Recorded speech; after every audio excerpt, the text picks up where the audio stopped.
Hi, my name's Ashley Johnson. Today I'll be working with a client named Sam.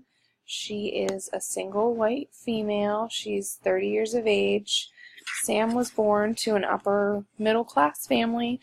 Um, Nothing abnormal about her upbringing or her childhood, except for she was part of a military family. She did elect to follow in her family's footsteps to also join the Army. Currently, she's a staff sergeant in the U.S. Army, which is obviously a huge feat for anyone in the military, let alone a female. So, kudos to her. Currently, she works on a military base in Texas, a very large one, and she works in a communications unit. In the past month, her commander was replaced just due to restructuring, and they just had to fill different positions. And right now she feels very confident about her new commander, feels that her new commander is going to do a great job providing leadership for her entire unit. Sam does love her job. She really wants to continue working in the Army. She wants to make that her career. She wants to make it a full-term 20-year career, and hopes that that'll occur.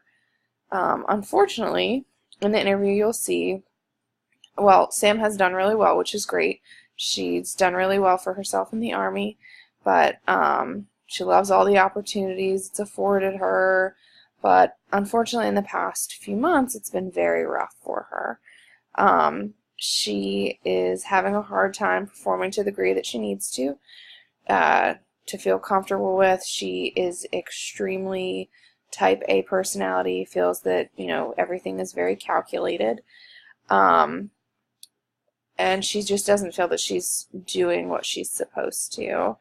The reason for this, though, is a series of events that actually culminated in her being raped by her previous commander. Prior to the assault, Sam and her commander worked hand in hand, very closely, professionally together.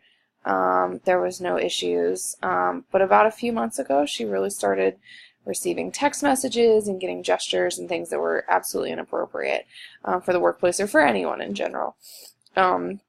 She ignored them because that's unfortunately not very uncommon in the military, because it is such a very patriarchal society and structure that it kind of lends itself to that.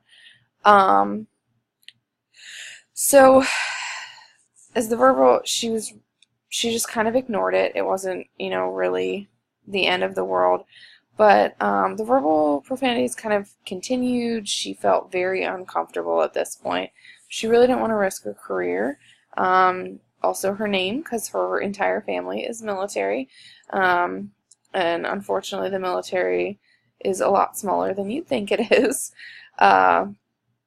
Someone always knows someone on a base. So she didn't say anything.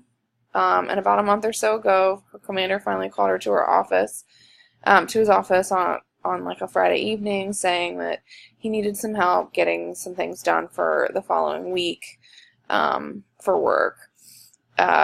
Reluctantly, she agreed, but then she was raped.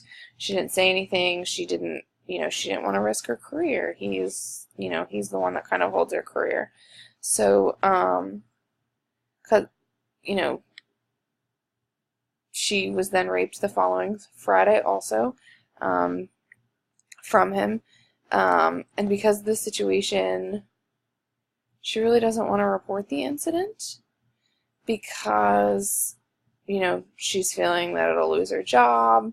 But it's kind of developed PTSD, severe anxiety, things of that nature. She's come to counseling because she's unable to perform in her job without, seeing her previous commander, because her commander is still not in her unit, but he's still on the base that she works at. She's unable to sleep. She's very agitated, very hyper-aroused, has no trust in herself or others. She feels that the assaults in question, unfortunately, she feels that they're her fault. She deserved it. for not saying anything before or standing up to him, and also not coming forth earlier. So in the interview process, I'll demonstrate cognitive theory, and more specifically the cognitive behavioral therapy, CBT, with a focus on the ABC model of cognitive restructuring.